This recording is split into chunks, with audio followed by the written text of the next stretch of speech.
I'm going to show you how to make a raisin bread. I'm using the Lauki Crusty White bread mix. That's the one I use for my base, for my scrolls, any fruit loaves. Even you can use it for a pizza dough if you want to do pizza over the campfire. Comes with 4 individual packets, 600 gram packets, and it also comes with the packet of yeast. So all I'm doing, popping the flour in, yeast, following directions on the box for hand kneading, so it's about 2 teaspoons of yeast,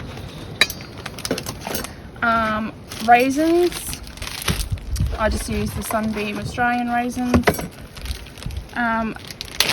Depending on your taste, how many you want in there, you can use raisins, you can use sultanas, you can use other dried fruit too, the medley mixes and things like that, depending on what you use.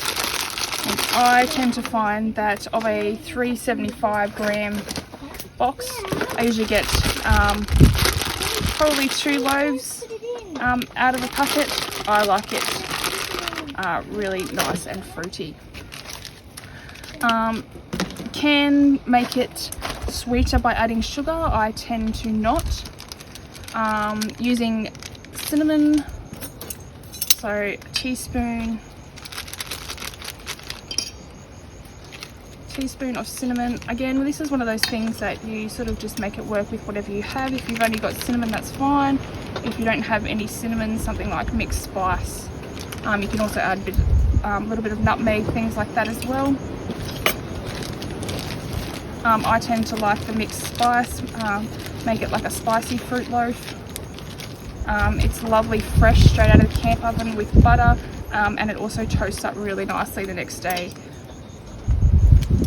for breakfast. Always have a set of scales when we're camping. I find them really handy to measure water instead of using measuring cups and things like that. With the water, it says 350 mils. I tend to add a little bit less because with the fruit it makes it a little bit stickier, and then I don't have to add any flour or too much flour to my board. So I usually go about 330. Again, on the back of the box, following the hand mix instructions, not the bread mix, the bread machine instructions.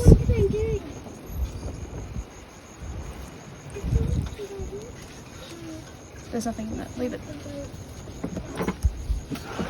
Water in it. Once that's in there, just mixing that up in the bowl.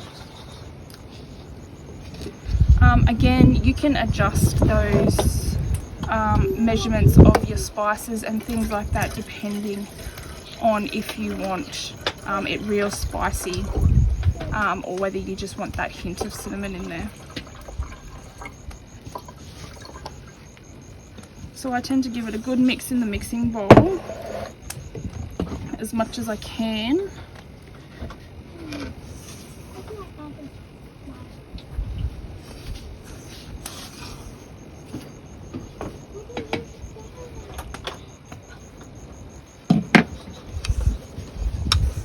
And then get your hands into it.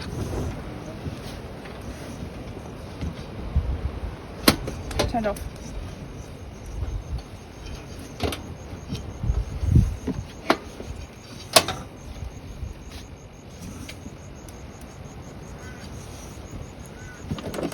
Once it starts to come together, you're getting a bit of a dough sort of formation in your bowl, wiping down the sides.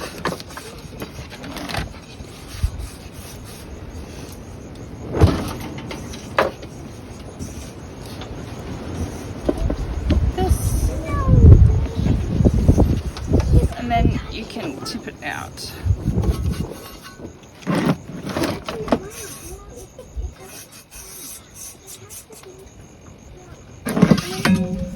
Okay, now it's according to the box instructions, we're kneading it, which is activating the yeast, for about 10 minutes. You'll know once it's ready because it sort of gets a nice elastic type feeling and gets nice and smooth. This is what a white one that I've prepared earlier looks like. He's ready to go into the container for his first prove, but I'll put them both in together once I've kneaded this one.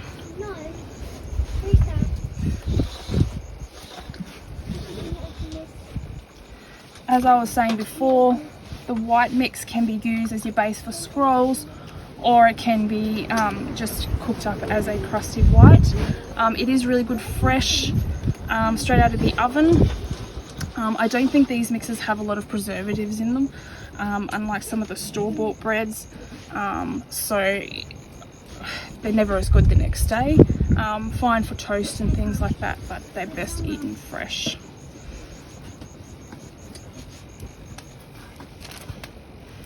Raisin bread seems to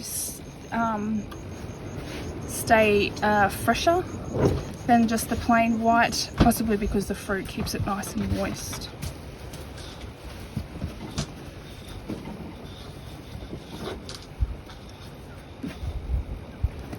So all I'm doing is folding. Normally your traditional dampers, which is what used to be, that's all you used to be able to get when you're camping, but now they've brought out these bread mixes. It's sort of a game changer for having fresh bread when you're somewhere remote for a large period of time.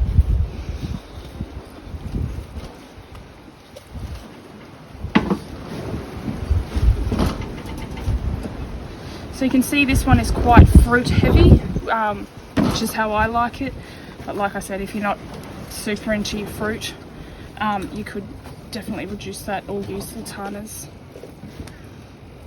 as well if you don't like that real raisin flavour.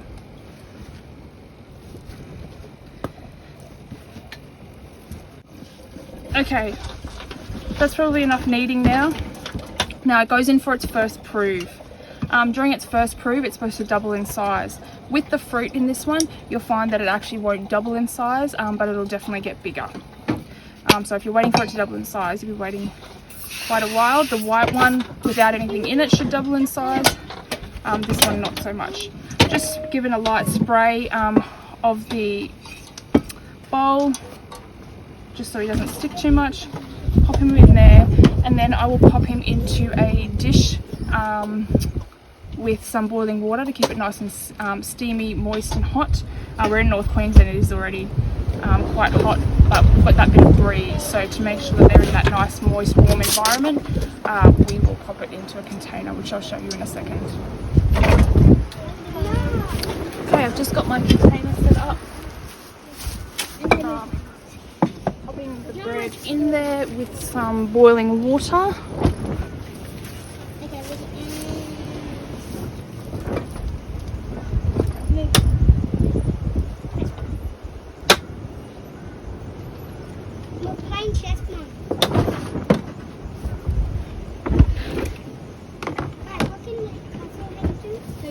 And then I'll let that double in size, which should take, I usually leave it 45 minutes or so, but you can leave it a little bit less or a little bit more depending on what else you've got going on. Okay, we're going to get my bread out, the raisin bread that's been proving. So it's nice and risen nicely. Tip it out, and this is just a simple pat down. Now I'm using a big camp oven today, a big oval camp oven. I like this one because I can put my loaf tray in it. I find it's easy to cut the bread if it's in a loaf shape. I've got a trivet in there so that the bread's not sitting, the tray's not sitting directly on the bottom. All that means is that I'll need a little bit more heat underneath because it's going to take a little bit more to get through, first of all, the camp oven, the trivet, and then this. Lining my loaf pan with baking paper, popping it in there, and then popping the bread in there like that. Now that's all we have to do for that second prove. If I was doing scrolls or something like that, you can watch another video of us making scrolls. We'd obviously roll it out and things like that, but for this one, that's all I have to do. So he goes in there now. We'll sit in there for another sort of half an hour to an hour, depending on how long it takes us to get some good coals, and then we will bake him. he will rise again. It's a good idea that before you do put coals on, to check him just to see how far he is from the lid. Just getting ready to cook the raisin loaf. Got some good coals there.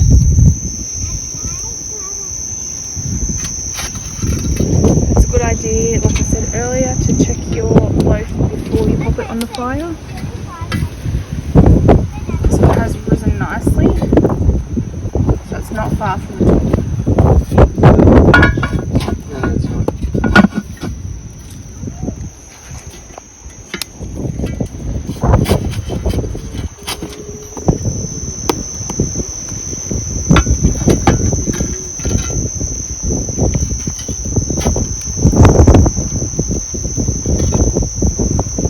Some around the side on the base.